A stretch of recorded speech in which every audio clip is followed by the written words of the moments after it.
सुनते तो हैं,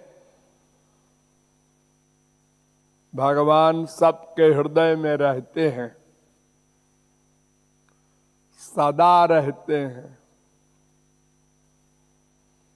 1/100 सेकंड को भी जीवात्मा से परमात्मा पृथक नहीं हो सकता। किसी भी योनि में जीव जाए, भगवान सदा साथ रहते हैं।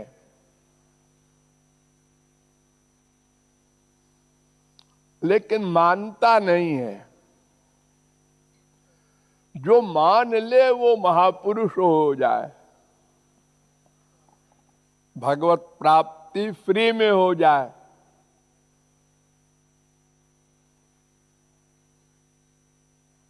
मुंह से जो लगातार बोलता भी रहे, वो भी नहीं मानता। ये बहुत बड़ा आश्चर्य है। मैं तो इससे बड़ा कोई आश्चर्य नहीं मानता।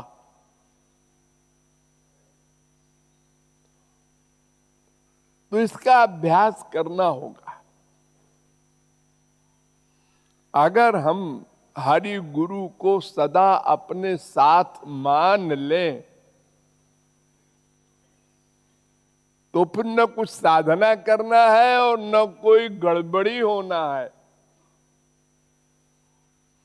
जितने अपराध हम करते हैं, क्यों करते हैं, कब करते हैं? जब ये जान लेते हैं, मान लेते हैं हम अकेले हैं। प्लानिंग करते हैं जब, तभी हम भूल जाते हैं कि भगवान हमारे हृदय में हैं।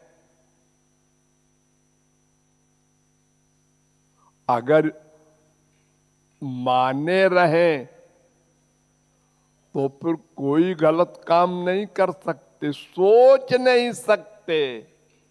करना तो आगे की बात है। हम पहले सोचते हैं ना, गलत बात सोचते हैं।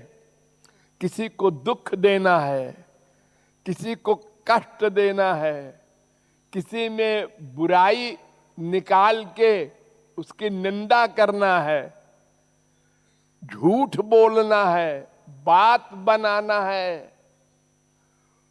कोई भी पाप हम करते हैं तो ये भूल जाते हैं कि वो हमारे पापा जी अंदर बैठे नोट कर रहे हैं।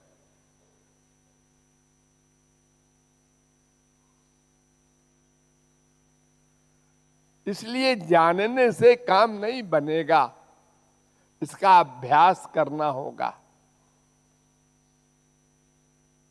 मत कीजिए इस मानव देह में मरने के बाद 84 लाख में घूमिए, चप्पल जूते खाइए, एक रोटी के टुकड़े के लिए कुत्ते बिल्ली गधे बन बन करके करोड़ों कल्प दुख भोगिए, फिर कभी मानव देह मिलेगा, फिर कोई कृपालु मिलेंगे और फिर आपको बताएंगे और फिर आप कहेंगे ठीक है हम सब जानते हैं। मानेंगे नहीं। शायद दुख भोगने का शौक है,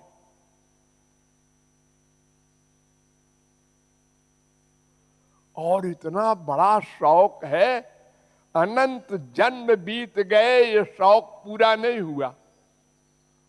पाप से पेट नहीं भरा।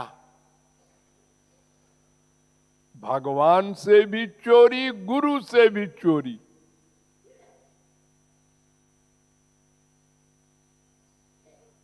डबल अपराध। भगवान के प्रति किया हुआ अपराध तो गुरु क्षमा कर देता है,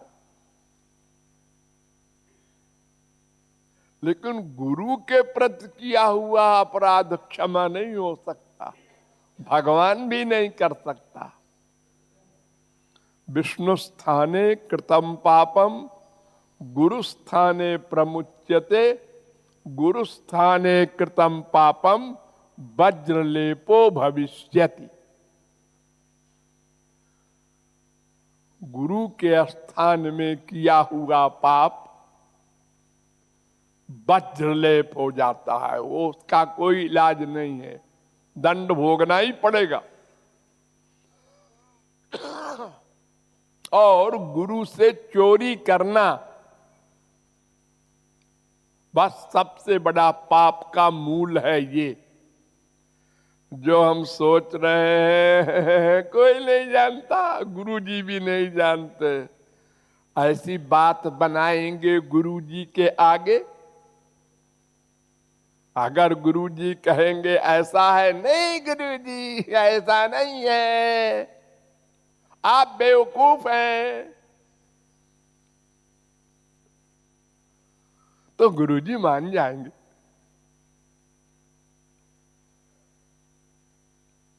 ऐसे खुल्लम खुल्ला पाप करते हैं निर्भय होकर के, कोई डर नहीं। जैसे समझते हैं भगवान कुछ नहीं होता, हमारा कोई कुछ बाल बांका नहीं कर सकता, ऐसा दृढ़ निश्चय किए हुए हैं, तभी तो पाप करते हैं निर्भय हो। एक गुरु को नहीं छोड़ सकते कि कम से कम वहां तो ईमानदार रहे।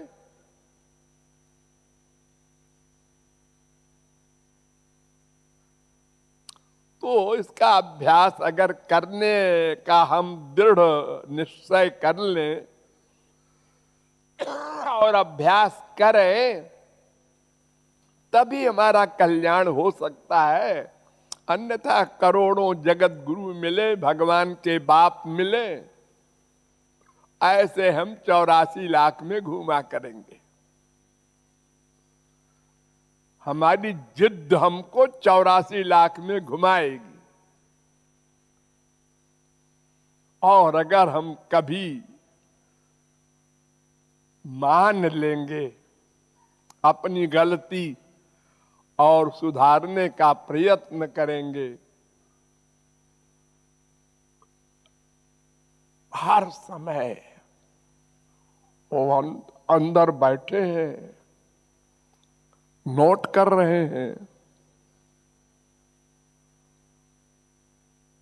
हम क्या सोच रहे हैं, क्या मिलेगा ये सोचने से पाप कर्म।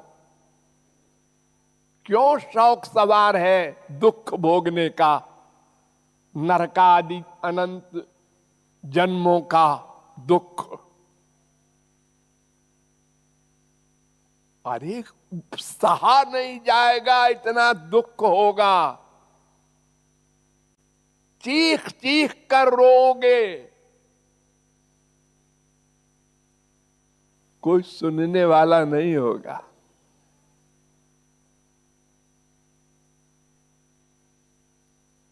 उस समय कृपालु भी कुछ नहीं कर सकते, भगवान भी कुछ नहीं कर सकते। अभ्यास करो, अभ्यास करो, मान लो, अभ्यास करो, अच्छे बन जाओ, गंदा चिंतन बंद करो, मन की मत सुनो। मन को तो संसारी गंदा चिंतन मीठा लगता है, राग भी मीठा लगता है, द्वेष भी मीठा लगता है, आदत पड़ी है उसकी। किसी को दुखी करके बड़ा सुख मिलता है आपको।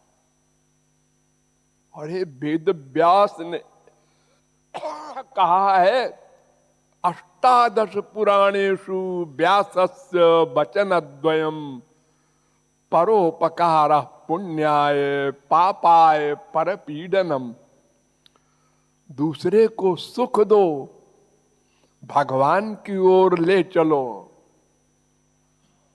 दूसरे को दुख देना, इससे बड़ा कोई पाप नहीं।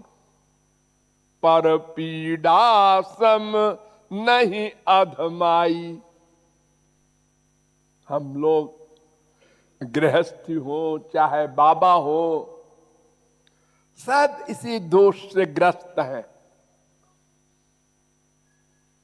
इस दोष को मिटाओ, अभी समय है। मरने के एक क्षण पहले तक बिगड़ी बात बन सकती है, फिर नहीं बनेगी। टाइम पार हो गया। फिर अगर कहो यमराज से कि 1 सेकंड रुक जाओ, बिल्कुल नहीं। इसलिए इस पर विशेष ध्यान दे करके इसका अभ्यास प्रारंभ कर दो। स्वयं को करना होगा और कोई करके नहीं दे देगा। इतनी बड़ी भगवत कृपा की जो अंतिम सीमा है वो हो गई कि आपको तत्व ज्ञान करा दिया गया। आप कहां भूले हैं बता दिया गया। अब फिर भी आप कहते हैं हम अपने मन के बताए रास्ते पर चलेंगे, तो फिर ठीक है, परिणाम सामने आएगा।